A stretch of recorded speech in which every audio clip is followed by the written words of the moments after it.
টুপি মাথায় মনোযোগ দিয়ে নামাজ পড়ছেন এক ব্যক্তি। প্রথম দর্শনে যে কেউ তাকে ধর্মপ্রাণ মুসল্লি মনে করলেও সে আদতে একজন চোর। গেল বুধবার রাত 10:30টার ঘটনা এটি। চাঁদপুরের মতলব উত্তর উপজেলার নিশ্চিন্তপুর হাফিজিয়া মাদ্রাসার দানবাক্স ভেঙে টাকা চুরি করতে গিয়ে হাতে নাতে ধরা পড়ে এই ব্যক্তি। সাধারণত চুরির ঘটনায় গণপিটুনি বা পুলিশের হাতে তুলে দেওয়ার দৃশ্য দেখা গেলেও এক্ষেত্রে তেমন কোনো পদক্ষেপ নেয়নি মাদ্রাসা কর্তৃপক্ষ।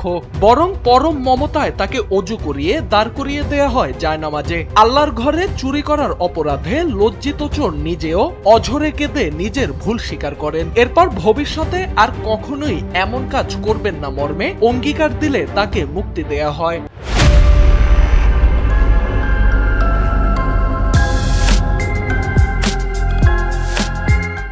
সংশোধনের এই মানবিক পদ্ধতি এরই মধ্যে সামাজিক যোগাযোগ মাধ্যমে ব্যাপক প্রশংসা কুড়াচ্ছে।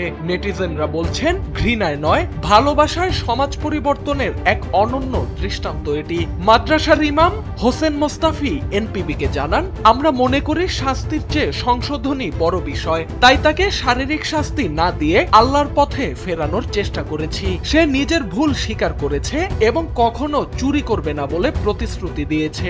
তাই আমরা তাকে সতর্ক করে ছেড়ে দিয়েছি।